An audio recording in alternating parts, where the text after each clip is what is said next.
자, 이제 복소수에 대해서 설명하겠습니다.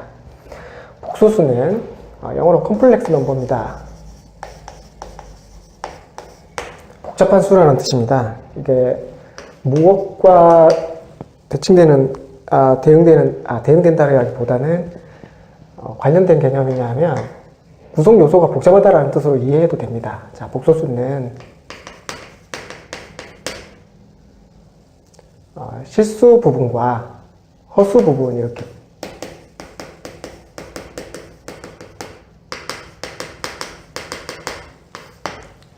동시에 구성 요소를 실수 부분의 구성 요소와 허수 부분의 구성 요소로 되어 있는 수를 우리는 복소수라고 이야기합니다. 그래서 표현할 때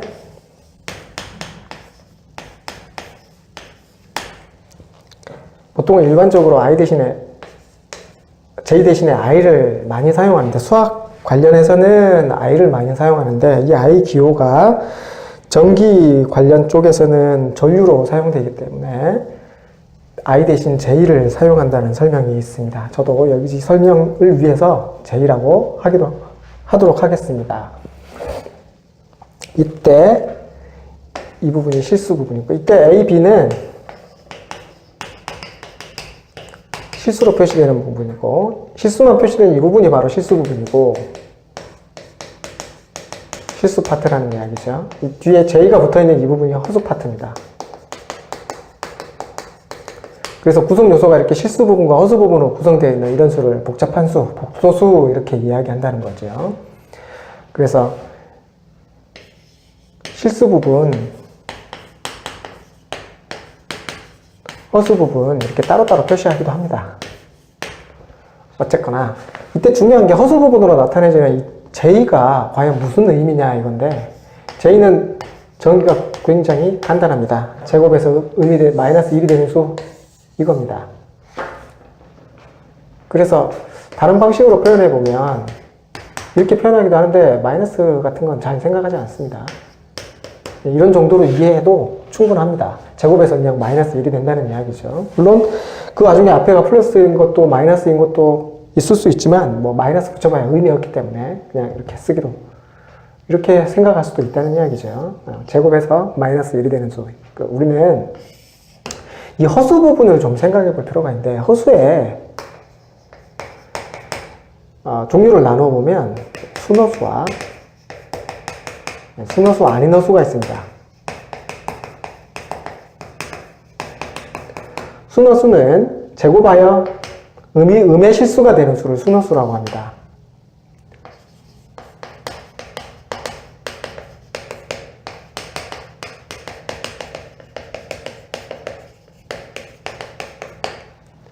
그 다음에 순허수 아닌 허수는 순허수를 제외한 나머지 허수를 모두 말합니다. 그리고 이 허수는 이렇게 생각해 볼 수 있습니다. 자, 전체적으로 가장 큰 범위가 복소수고요. 이 부분에서 실수 부분을 제외한 나머지 부분이 전부 허수가 됩니다. 그런데 이 허수 중에는 뭐가 있나요? 순허수가 있는 거죠. 그리고 순허수 아닌 허수 이렇게 존재할 수 있다는 겁니다. 그래서 실수와 허수를 모두 합쳐서 복소수. 그런데 이걸 통째로 한꺼번에 표현하기 위해서 이렇게 실수 부분하고 허수 부분이 나누어지게 된다는 거죠. 그러니, 자, 이걸 가지고 설명을 한번 해보면, J가 붙어 있는 B 부분이, 그러니까 허수 부분이 0이 되면, 이게 순허수가 됩니다. 그리고 B가 0이 아니면, 그러니까 A도 0이 아니고, B도 0이 아니면 순허수 아닌 허수가 된다는 거죠. 죄송합니다. A가 0이 되는 부분이네요.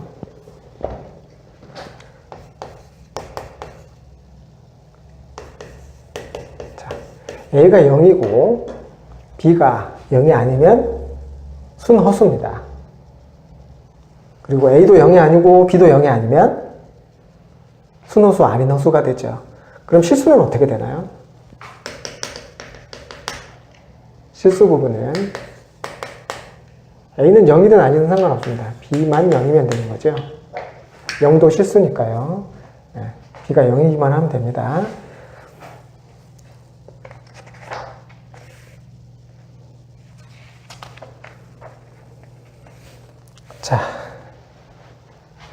보통 우리가 실수를 표현할 때 수직선 위에다가 표시를 하게 되는데, 복소수는 그거를 수직선 하나에다가 표시할 수가 없습니다. 그래서 복소수는 수직선 두 개를 필요로 하는 거죠. 그래서 만들어진 것이 바로 복소평면입니다.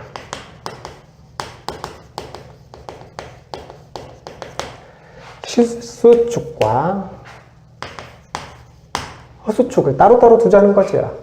그래서 만약 여기 a 플러스 bj 이런 허수가 있다면 실수축 방향으로 a만큼, 허수축 방향으로 b만큼 된 이 좌표에 점을 찍어서 표현해 주자는 겁니다. 복소평면에서는 이렇게 표현해 주자는 거죠. 이 복소평면에서 표현하는 이 방식이 나중에도 언급되겠지만 복소수의 연산 과정이 실제로 벡터 연산 과정과 굉장히 똑같습니다.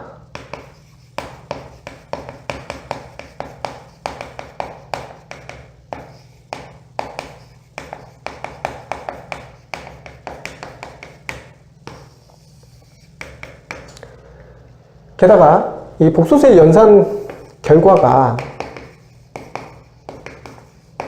평면에서의 회전 변화와 밀접한 관계가 있다 라는 것 때문에 도형의 회전에서 이 복소평면이 굉장히 많이 활용되고, 벡터 연산이 그러니까 벡터 연산이 본격적으로 활용되기 전에는 이 복소평면상에서 도형의 연산을 하면 그게 벡터 연산하고 아주 똑같은 효과가 있었기 때문에 굉장히 이 복소평면을 이용한 연산이 활발하게 활용되었다 알고 계시면 됩니다.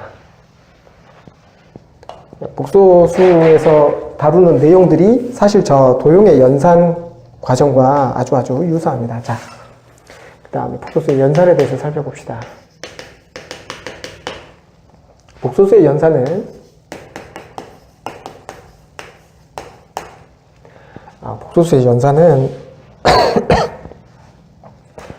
이렇게 구성 요소가 두 부분으로 나눠져 있는데, 실제로 이 J를 우리가 이쪽에 문자처럼 취급해가지고 다항식의 연산에서와 같은 방식으로 연산을 하면 됩니다. 다항식의 연산에서는 덧셈 연산, 뺄셈 연산을 할 때 동료한끼리 계산하도록 되어 있었죠. 그래서 J가 들어간 부분과 J가 들어가 있지 않은 부분을 따로따로 그냥 계산해주면 됩니다. 이런 이야기죠.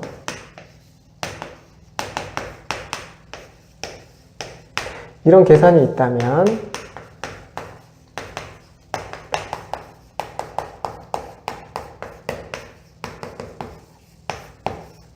실수 부분은 실수 부분끼리, 허수 부분은 허수 부분끼리 따로 더하거나 빼주면 됩니다.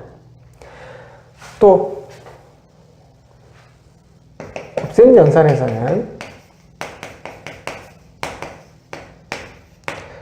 분배법칙 써가지고 그냥 계산하면 됩니다. a 플러스 bj, c 플러스 dj,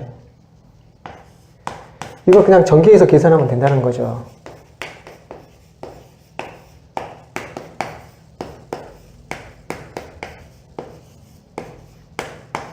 그런데 우리가 앞서 j를 어떻게 정의했나요? 제곱하면 마이너스 1이 되는 수라고 정의했죠. 그러니 이 연산은 이렇게 됩니다.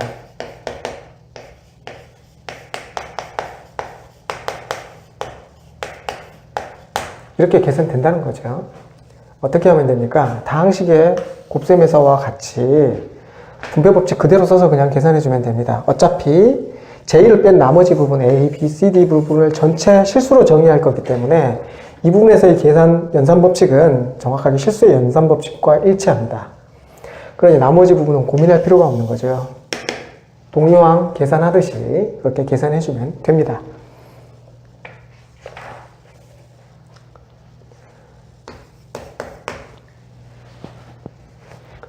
자, 두 복수수가 서로 같다면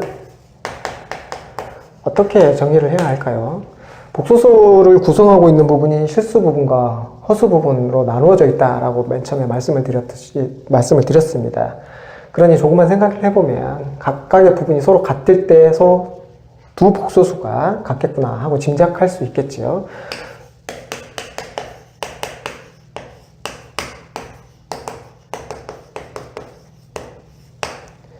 두 복소수가 서로 같으려면 실수 부분은 실수 부분끼리, 허수 부분은 허수 부분끼리 같아야만 두 복소수가 같다 이렇게 생각하면 되겠죠. 간단합니다. 구성 요소가 모두 그냥 같으면 됩니다. 자,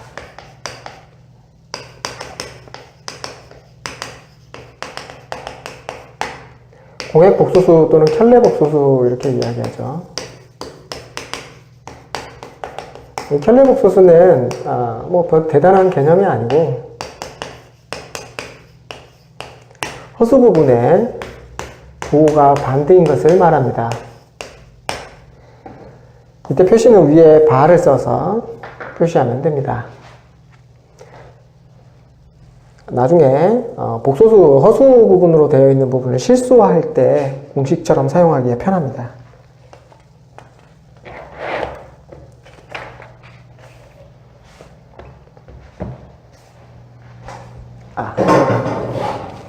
이 켤레 복소수와 관련된 연산법칙 몇 개를 좀 살펴볼 텐데요. 별로 대단한 내용은 아니지만 계산하는 사람이 조금이라도 편하게 쓸 수 있도록 하는 계산이라고 생각하시면 됩니다. 두 복소수가 있어서 두 개를 더한 값의 전체 켤레 값은 각각의 켤레 값을 더한 것과 같다. 뺄셈도 마찬가지입니다. 곱한 것의 전체 켤레 복소수는 각각의 켤레 복소수를 곱한 것과 같다.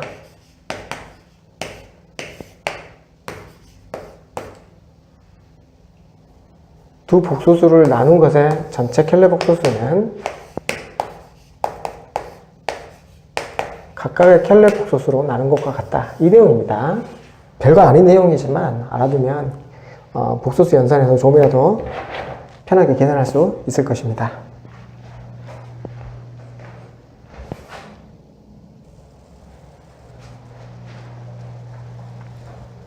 자, 복소수를 여러 가지 형태로 표현할 수 있는데요. 아침에도 말씀드렸지만 복소수의 연산이 벡터 연산과 아주 밀접한 관련이 있고 또 복소수에서의 곱셈 연산이 회전 변환과 아주 밀접한 관련이 있습니다. 회전 변환과 관련이 있다는 이야기는 운동역학에서 회전 운동이 굉장히 빈번하게 사용되겠죠. 그러니 당연히 동역학 부분에서도 이 회전 변환과 관련된 내용을 아주 많이 다루게 될 거고 벡터 연산에서보다 바로 이 복소수 연산을 통해서 계산을 하면 훨씬 편하다는 걸 알 수 있습니다.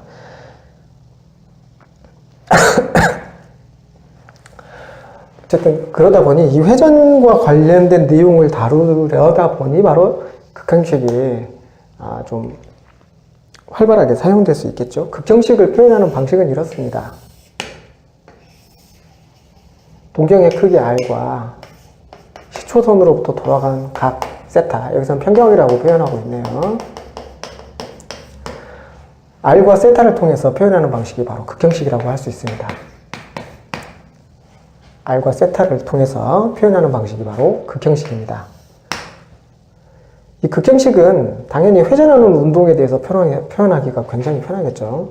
직선 운동하는 경우에는 오히려 이 극형식이 표현하기가 굉장히 어려워집니다. 대신에 이렇게 축과 평행한 방식으로 운전하는 이런 형태의 경우에는 아무래도 직교좌표 형태로 이런 형태로 표현하는 것이 좀 더 쉽겠죠. 하지만 회전 운동의 경우에는 오히려 이 극형식이 훨씬 쉬워집니다. 그런데 이거를 어떻게 하자는 거냐면 복소평면 위에서의 극형식이라는 겁니다. 그러면 X축에 해당하는 부분이 바로 실수축이 되고 Y축이 해당하는 부분이 바로 허수축에 해당하고 그 다음에 이 부분의 좌표가 A 플러스 BJ 이런 걸로 표시된다는 거죠. 그때 이 녀석을 R과 세타로 표시하려면 과연 어떻게 해야 될까요? 이겁니다. R의 크기는 A제곱 더하기 B제곱 이런 식으로 표현될 수 있고, 그 다음에 세타는 탄젠트 인버스의 A분의 B. 이게 기울기죠. A분의 B는 기울기입니다. 이 기울기의 값이 탄젠트 값과 탄젠트 세타의 값과 같으니까 그 역함수를 사용해서 표현하겠다는 겁니다. 이때 세타가 바로 편각 이렇게 표시되기도 하고,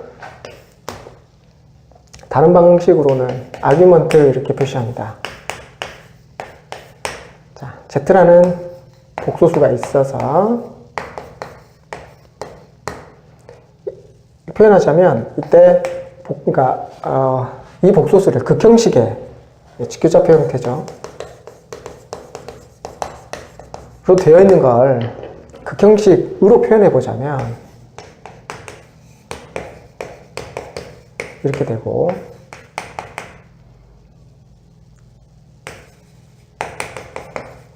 이렇게 표현된다는 거고, 이거를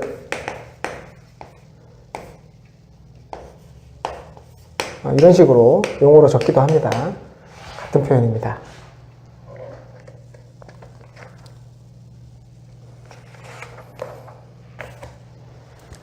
일단 먼저 극형식을 먼저 설명을 하느라고 이렇게 표현을 했는데, 일단 복소수를 표현하는 방법 전체에 대해서 좀 다뤄볼 텐데요.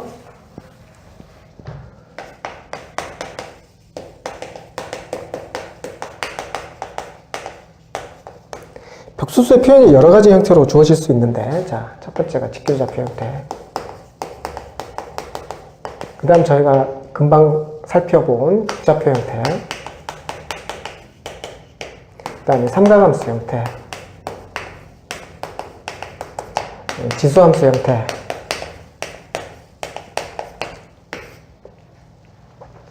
이렇게 나누어 볼 수 있습니다. 복소수를 표현하는 데 있어서 왜 이렇게 여러 가지 다양한 방법으로 표시하려고 할까요? 그 이유는 당연하게도 이 복소수를 연산을 함으로 해서 발생하는 효과를 활용하는데 각각 다른 분야에서 활용되기 때문입니다. 각각의 장단점이 있다는 거죠. 직교좌표 A 플러스 BJ 이꼴로 표현되는 이런 형태죠. 우리가 좌표 평면상에서 할 수 있는 모든 계산을 이런 형태로 표시했을 때 바로 활용할 수 있습니다. 그 다음 극좌표 형태는 R과 세타로 표시되는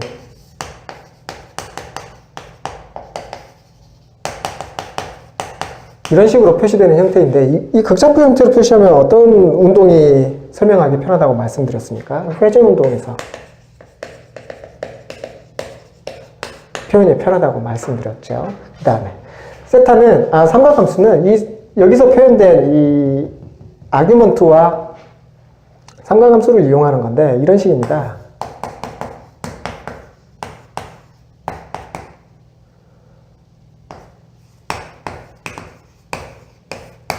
여기에 아규먼트가 들어가죠. 편각이 들어갑니다. 그거를 사인, 코사인 써가지고 표현한다는 거죠. 그러면 사인, 코사인 들어가는 부분은 왜 이런 걸 쓸까요? 주기운동. 주기적인 운동을 보일 때 이 삼각함수를 쓰면 아주 편리해진다는 겁니다. 같은 값이 계속적으로 반복된다는 거죠. 그러니까 회전 운동이더라도 R이 변하는 운동을 하고 있으면 훨씬 복잡하게 표현될 것입니다. 그런데 R이 변동하지 않고 R이 계속 같은 운동을 하고 있다면 이렇게 복잡한 표현을 할 필요가 없겠죠? 그냥 이렇게 표현해 주면 됩니다. 지수함수는 오일러의 공식을 사용하는 건데, 이 값이 바로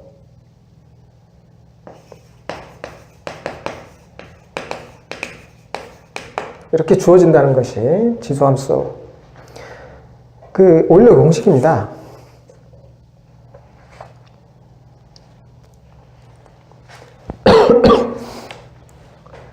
오일러의 공식을, 이 지수 연산은 어떻습니까? 지수 연산 법칙만 알고 있다면 지수 형식으로 표현되었을 때 연산이 굉장히 간단해집니다. 이점이 있는 거죠. 미분이나 적분 계산에서도 2를 밑으로 하는, 자연대수를 밑으로 하는 지수 연산은 굉장한 강점을 가지고 있습니다. 미분 적분적 계산에서 아주 훌륭한 표현 방식이 되겠죠. 자, 이와 같이 여러 가지 형태로 표시할 수 있는데, 이때 극좌표 형식은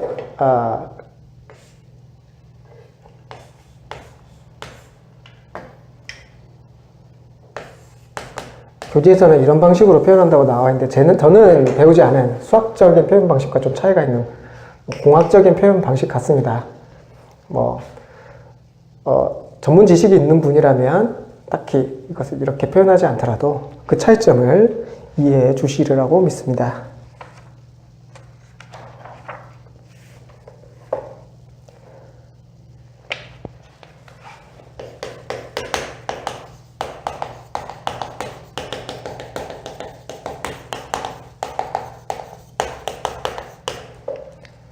복소수 연산 과정이 벡터 연산 과정과 매우 흡사하다고 말씀을 드렸습니다. 여기서 그 부분에 대한 설명을 하고자 하는데요.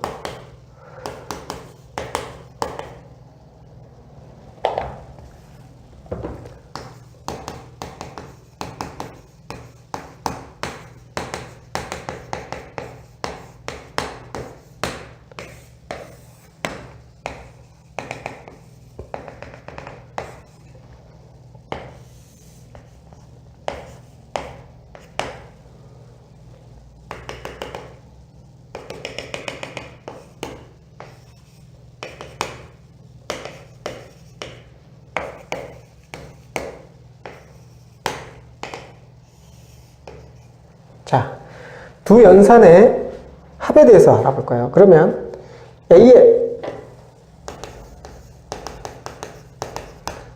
시수 접근에서는 어떤 일이 벌어집니까? 더하면 되죠. A에 B만큼을 더하게 됩니다. 그러니까 B만큼 더해지죠. B만큼. 그 다음에 B에 C만큼 더해지네요. 죄송합니다. C만큼 더해지겠죠. C만큼. 그 다음에 B에 Y값 B에 D만큼이 또 더해집니다. 이렇게 더해지는 거죠. 그래서 이렇게 더해집니다. 그런데 이 직각삼각형을 잘 살펴볼까요? 바로 이 직각삼각형과 합동임을 알 수가 있습니다. 그래서 그 연산 결과가 어떻게 나타납니까? 이렇게 나타납니다. 이런 연산은 어디에서 있었나요? 네, 벡터 연산에서 있었죠. A 벡터, Z1 벡터하고 Z2 벡터를 합쳤을 때 벡터 연산과 완전히 일치합니다. 뺄셈을 볼까요?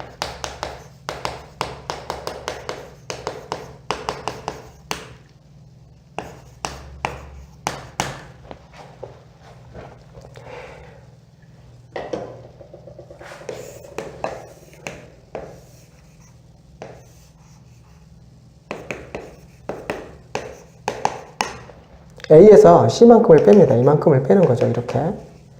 그 다음에 다시 D만큼을 뺍니다. 이만큼을 빼는 거죠. 이렇게. 그러면 연산 결과가 위치가 어디로 옵니까? 이쪽에 오게 되겠죠. 이렇게 오게 됩니다. 근데 이 값이 정확하게 평행이 되죠. 그러니 연산 결과가 이게 나온다는 겁니다. Z1 빼기 Z2. 벡터로 치면 Z1 벡터에서 Z2 벡터를 뺀 것과 정확하게 일치합니다. 즉, 복소 평면에서의 덧셈 뺄셈 연산은 평면 위에서의 벡터 연산과 정확하게 일치합니다. 그 다음 복소수의 곱셈 연산을 살펴보면 이거는 지금 이와 같은 방법으로는 설명이 안 되고 그냥 간단하게 말씀드리자면 이렇습니다. 여기 세타1, 세타2, 그리고 R1, R2, Z1, Z2.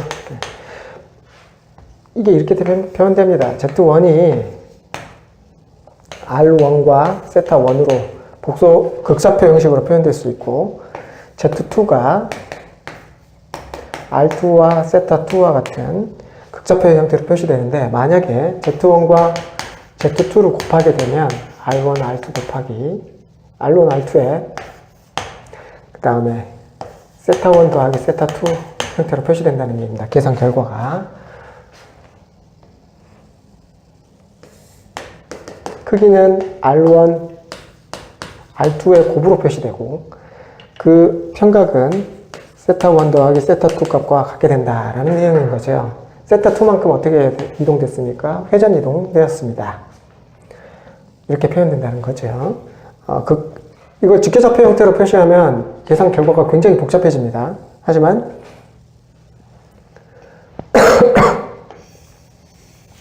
Z2의 크기를 1로 바꾼 상태라면 이거는 R1이 그대로 가게 되고 각도만 어떻게 변합니까? 세타1 더하기 세타2로 변하게 된다는 이야기입니다. 이 말은 무슨 말이냐면 크기는 그대로 같으면서 무엇만 변했나요? 평각만 변한 셈입니다. 그래서 평각만 어떻게 됐습니까? 세타2만큼 회전했다 이렇게 보면 되는 거죠. 그래서 회전 이동을 이용할 때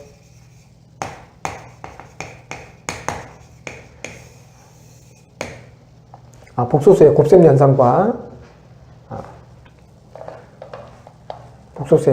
연산과 극좌표를 활용하면 아주 편하게 표시할 수가 있습니다. 이 회전 이동을 표시하기 위해서 극좌표를 배웠다고 해도 과언이 아니죠. 이건 어떻게 증명할 수 있나요? 삼각함수 형태든 아니면 지수 형태로든 아주 간단하게 표시됩니다. 자, 봅시다. Z1이 R1 세타1이니까 R1 2에 세타1j 이런 식으로 표현됩니다. 그러면 지수 형태로 표현한 거죠. Z2는 R2에 2에 세타2j 이런 식으로 표현되는 거죠. 두 개를 곱해볼까요?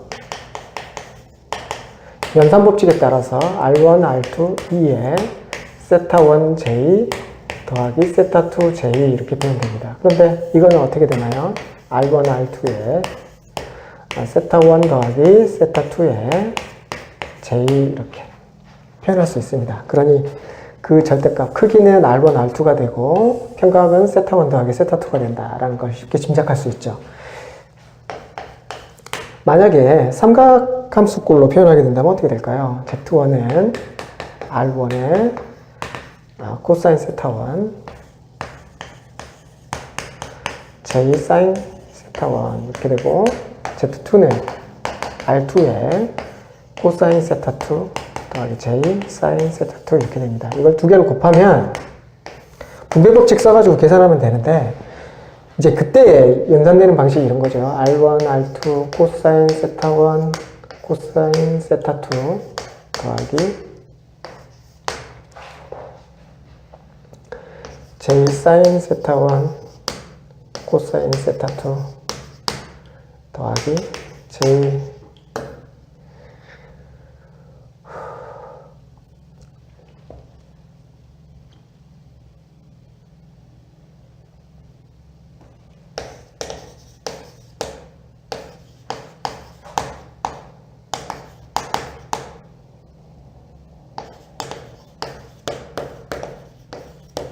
이렇게 바뀌는데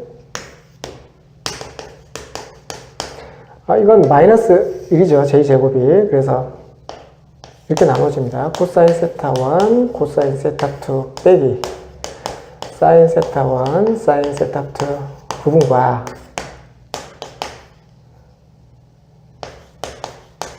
J가 들어있는 부분, 이 가운데 부분이죠.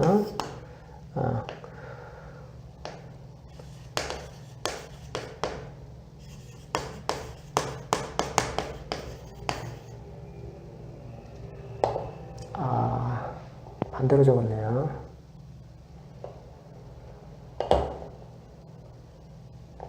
세타2입니다, 이게.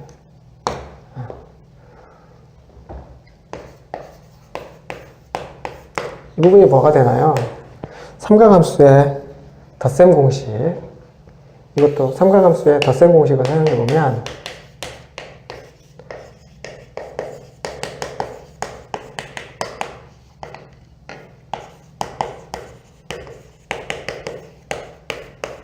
이렇게 됩니다. 결국 같은 내용이죠. 네, 같은 내용입니다. 절대값의 크기가 R1, R2가 되고 그 평각이 세타1 더하기 세타2가 된다는 내용. 또 여기서도 절대값의 크기가 R1, R2가 되고 평각이 세타1, 세타2가 된다는 내용입니다.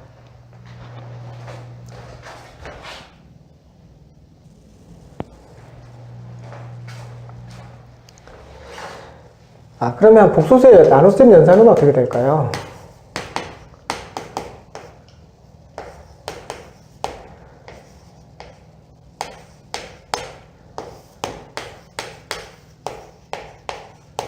이렇게 되겠죠.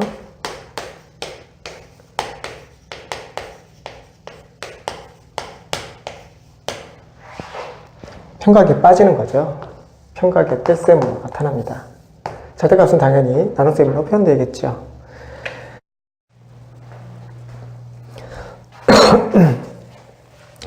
앞선 행렬 단원에서도 그렇고 이 복소수의 단원에서도 그렇고 공학적인 지식을 응용해가지고 활용하는 부분에 대한 설명은 넘어가도록 하겠습니다.